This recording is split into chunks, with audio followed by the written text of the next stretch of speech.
Hey, how you doing, guys? Keith K.L. Belvin here. I pray all is well with you. If you're watching this video, well, obviously you've seen the title, Dealing with Grief. And what I want to do is walk you through my feelings on dealing with grief. And how do I plan on doing that? Well, the video you're going to watch is me dealing or talking about the passing of my mother.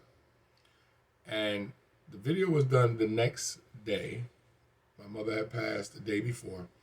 And I just want you to listen to my words, listen to my thoughts, because grief is grief is something we all have to deal with. But I want you to understand that inside of us, something has to be drawn out when we're dealing with grief, or it can have its way with us. So I'm going to come back at the end of the video, and I really want you just to understand that these were my honest thoughts and my feelings, and just to show you that you can stay even when things seem pretty negative. And for me, it was difficult. My mom was in New York. I was here in Delaware. Well, I'll tell you what. Watch the video, watch it to its entirety, and then come back at the end and we'll discuss it then. Again, I'm Keith K.L. Belvin. Now here, you're going to watch me, Keith K.L. Belvin, discussing dealing with the passing of my mother. Take it easy. Hey, what's going on, guys? Pray everything is well with you. Keith K.L. Belvin here. But I wanted to come on and just to say thank you, guys. I wanted to, because I'm sitting here and I canceled my counseling sessions. Hey, Queen. I canceled my I had one. Yes, I was still working. I had one, and then I canceled my other two for this evening, and just went out to get some ice cream with the wife and princess.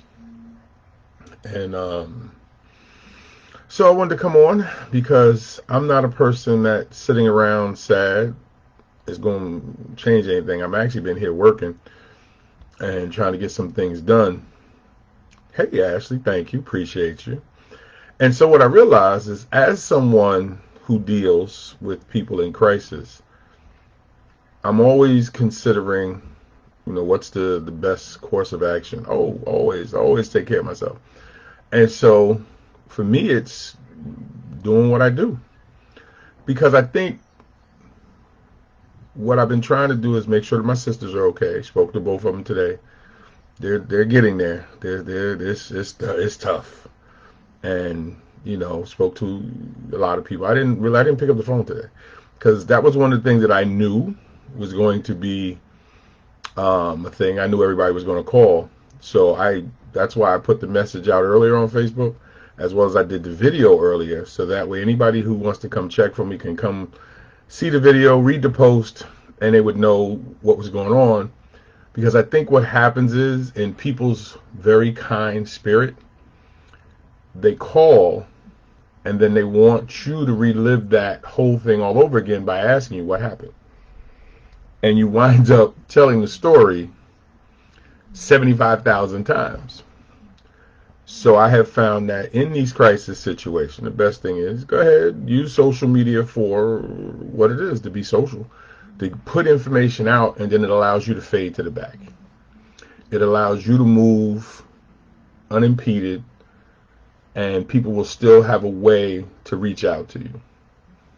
Now, anytime you post about certain celebrations or any losses, you're going to have a plethora of responses. You're going to hear from everyone. And one of the things that Tiff and I was talking about in going to get the ice cream was that I think Facebook, part of their algorithm, when certain words are strung together, I think they allow more people to see it. So I think congratulatory messages and condolences, I believe that the algorithm that they have allows you to allows your stuff to be seen more, which is cool. But again, as a person that deals with people in crisis, one of the first things I sat down and said to myself was, okay, what do you do? Well, like anything, I realize I'm going to deal with the things I can do. and that's make sure that immediate family is okay. They're going to start we're going to start the conversation tomorrow with the funeral arrangements and things like that. So I'll be in on the call. And then once things are put into place and we have the dates and everything, then I'll prepare to make a trip up to New York. And I'm not going to lie to you, I actually don't want to go to New York. I mean, I understand the circumstances, but I don't want to be in any type of unsafe situation. But, you know, for this, I'll go. But I ain't going to stay. I'm going to go, pay my respects, make sure everybody's good, and I'm getting right back in the car and I'm coming home. Because I'm not driven by emotion. And I think it's when these times here, you get so emotional and you get so bent out of shape that you start to make decisions. Well, I thought there were some fireworks. You start to make decisions which are not the best ones to make. But I can say this to all the people that I've heard from today. Thank you. Thank you. I appreciate every kind message. I appreciate every message. And I think I've read all of them. I didn't respond to all of them. It's way too many. I don't know what it is. I think the last time I checked, it was around 200 or 190, whatever it is. I don't know. But the private messages are the ones that really hit home. Because anytime you're dealing with someone dying, it always touches people in a different way. Because all of us have lost somebody. And then some of us have recently lost somebody. Some of us have lost somebody some time ago. But anytime we see someone else in pain, it triggers our own. And I think the private messages have been endearing because a lot of people privately let me know what they were dealing with and that how what I do or what I'm saying helps them. And that helps me. That motivates me to keep doing what I do. That motivates me to keep showing up Monday through Friday and doing the things that I do. Now, if any of you were watching last night's a conversation with KL, I thought I had turned off the camera. And actually, I did not. And so the folks who were on with me last night actually got to hear when my sister called me. And I think they even heard her speaking. Yeah, you can hear it. And then see my response. So thank you. I'm glad that I didn't bug out and just wild out on camera. So there's something to be said about that too. But, you know, I've been in reflection all day. But I also had prepared myself for this. No one ever wants a parent to leave this planet. No one. But when there's been health issues, which my mom didn't have many, and she was doing well. But anytime you look at your phone when you get a call late at night, you kind of go, oh. So I had prepared myself, especially living so far away from New York.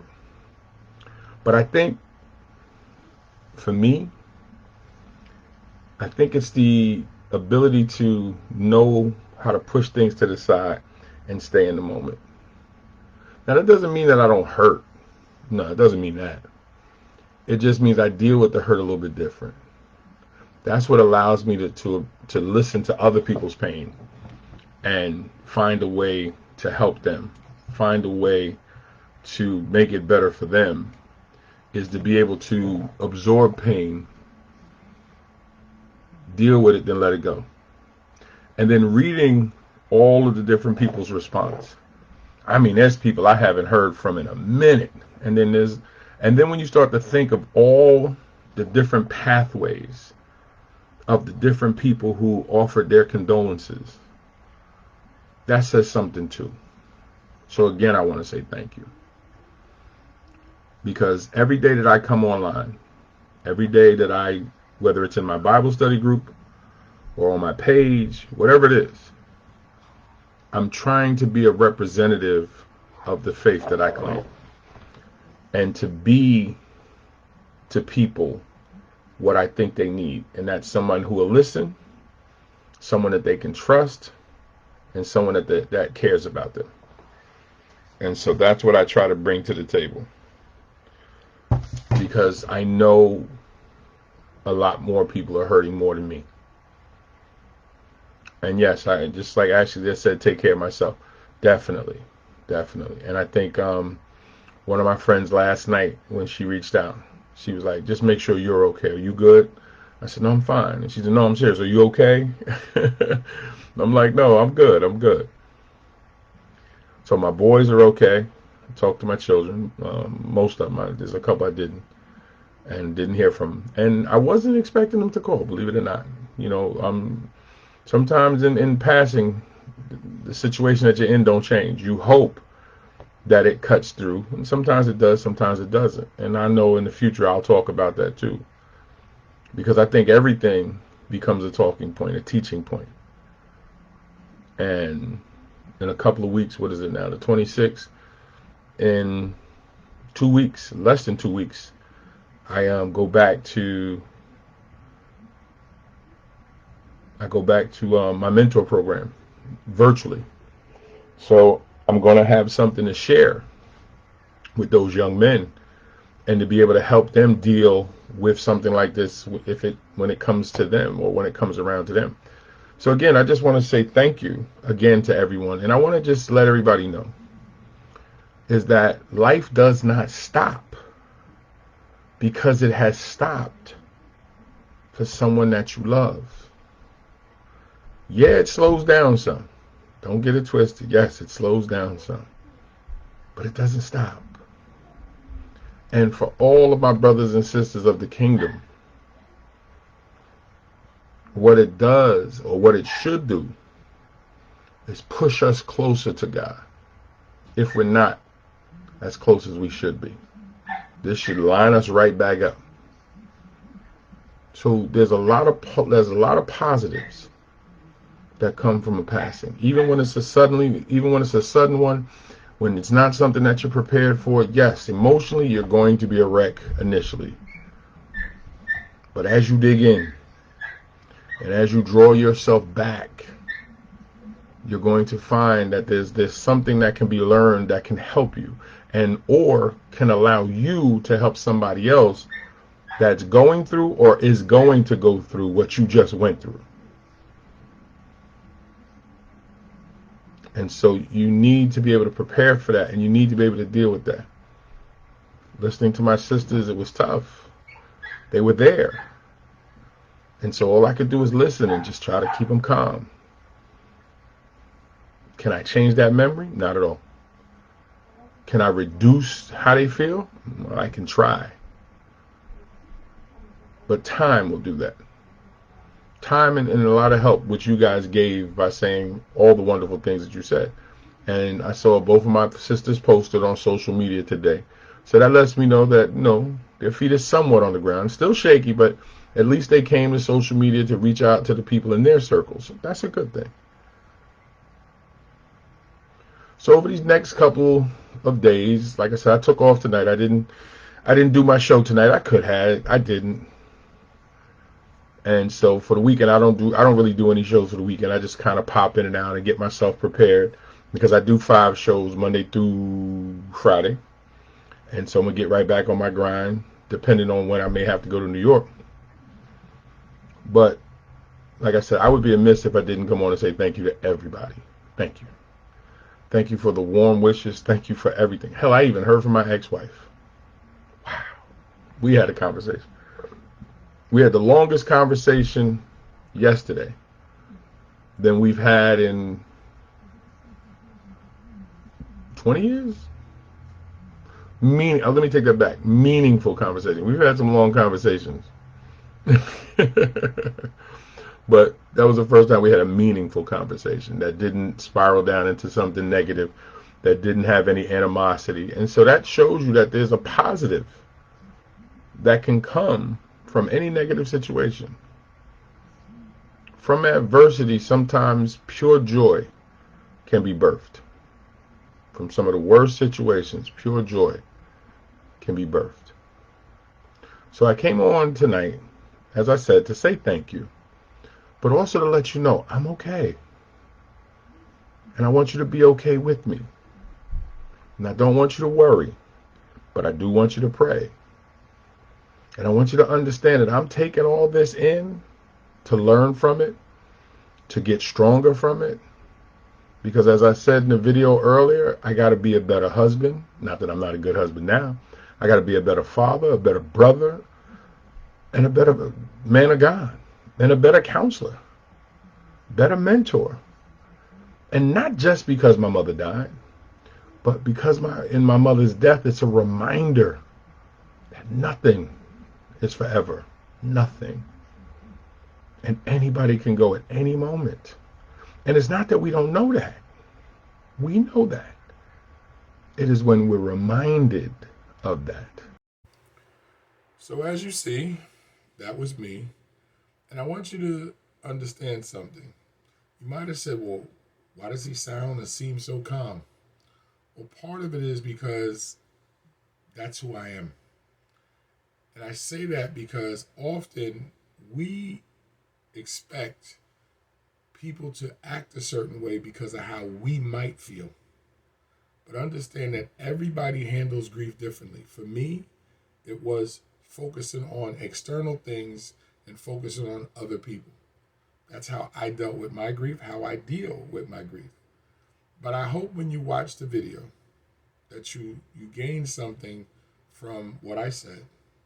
And if you need to speak to somebody, I need you to reach out and let's set up a call, because as a crisis specialist, I'm here when there's a crisis.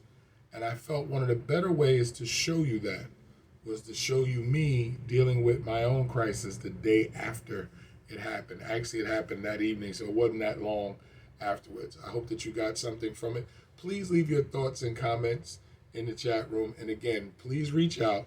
I would love to get on a call with you to have a conversation to discuss anything that this video might have triggered or anything that you're dealing with currently. Again, I am Keith K.L. Belvin, crisis specialist, award-winning author, and man of God. Have a wonderful day. Take care.